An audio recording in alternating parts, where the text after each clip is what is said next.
CA NRC protest और दिल्ली दंगों से जुड़ी हुई एक बहुत बड़ी खबर आ रही है। जी हां, ब्रेकिंग न्यूज लेकर के मैं आपके सामने हाजिर हूं, जिसमें एक खास तौर से मुसलमानों के लिए और सेकुलर जहनियत के लोगों के लिए एक बहुत बड़ी खबर है। आसिफ तन्हा जो जामिया का छात्र था, जो सीए प्रोटेस्ट को लीड कर रहा था, उसके साथ ही देवांगना और नताशा, इन तीनों को दिल्ली हाई कोर्ट ने जमानत दे दी है।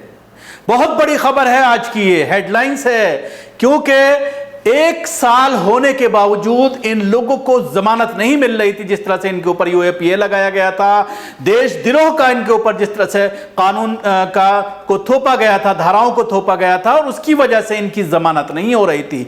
इनकी जमानत के बाद रास्ता साफ हो गया है उन लोगों के लिए जो और कई लोग हैं जो 1 साल से ज्यादा से सलाखों के पीछे हैं और उनकी जमानत नहीं हो रही है, जिसमें से खालिद सैफी और इशरत जहां, खास तौर से इन दोनों का नाम सामने आ रहा है कि इनको भी इस फैसले के बाद राहत मिल सकती है और इनकी भी जमानत हो सकती है, क्योंकि इस केस में यह पहली जमानत मानी जा रही है जो दिल्ली पुलिस ने पूरी तरह से जो केसेस फैब्रिकेट किए थे, बिना वजह इन लोगों को जिस तरह से फंसाया गया था, यूएपीएल इनके ऊपर लगाया गया था। तो जाहिर सी बात है ये एक बड़ा फैसला है इन लोगों के लिए, खासतौर से इनके घर वालों के लिए, इनके अहले खाना के लिए, खालिद सैफी की बच्चों के लिए, इशरत जहां के घर वालों के लिए भी ये फैसला काफी खुशी लेकर के आया है। और उन लोगों की भी अब उम्मीद जाग उठी है कि उनके अपने वापस अपने घरों को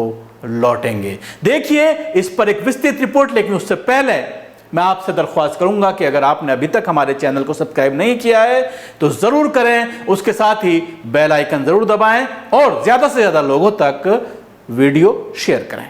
गैर कानूनी गतिविधि रोकथाम अधिनियम unlawful activities prevention act UAPA के तहत गिरफ्तार किए गए जामिया मिल्लिया इस्लामिया के छात्र आसिफ इकबाल तन्हा के साथ देवांगना, कलिता और नताशा नरवाल की जमानत याचिका पर दिल्ली हाईकोर्ट ने मंगलवार को अहम फैसला सुनाया। हाईकोर्ट ने तीनों आरोपियों को नियमित जमानत दे दी। बता दें कि इकबाल तन्हा, देवांगना ललिता और नताशा नरवाल को दिल्ली दंगा मामले में पिछले साल गिरफ्तार किया गया था। नागरिकता संशोधन कानून के खिलाफ फरवरी 2020 में हुए प्रदर्शन के दौरान भड़की हिंसा में 53 लोगों की मौत हो गई थी और लगभग 200 लोग घायल हुए थे।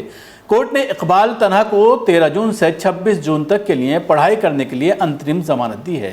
वे दिल्ली में होटल में रहकर अपने 15 जून से शुरू होने वाली परीक्षा की तैयारी करेंगे। दरअसल मंगलवार को खंडपीठ आरोपी तन्हा की नियमित जमानत याचिका पर फैसला सुनाया है। दिल्ली हाईकोर्ट के न्यायमूर्ति सिद्धार्थ मुर्दगुल और न्यायमूर्ति ए.के. भाममानी की पीठ ने मार्च महीने में इकबाल तन्हा की जमानत याचिका पर अपना फैसला सुरक्षित रखा था।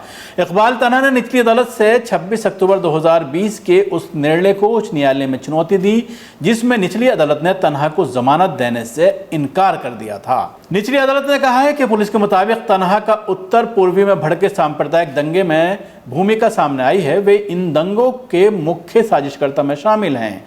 अदालत ने इसी को आधार मानते हुए इकबाल तन्हा को जमानत देने से इनकार कर दिया था। हालांकि दिल्ली हाईकोर्ट ने 4 जून को इकबाल तन्हा को 2 हफ्ते की अंतरिम जमानत दे दी थी। यहां पर बता दें कि राष्ट्रीय नागरिकता रजिस्ट्रार और नागरिकता संशोधन कानून के विरोध के दौरान फरवरी 2020 में उत्तर पूर्वी दिल्ली में दंगा हुआ था, जिसमें सैकड़ों गाड़ियां और कुछ शिक्षित संस्थानों को भी आग लगा दी गई थी।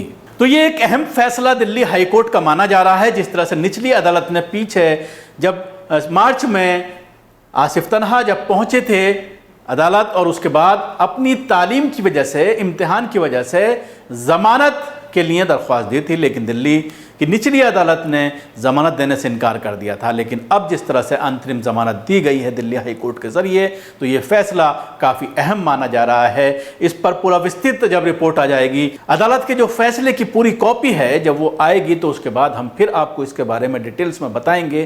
फिलहाल ये इतनी जानकारी लेकर मैं आपके सामने हाजिर हुआ था। आपको हमारी ये कोशिश कैसी लगी ज़रूर बताएं। हमारे यूट्यूब चैनल को सब्सक्राइब करना ना भूलें, इसके साथ ही बेल आइकन ज़रूर दबाएं। धन्यवाद।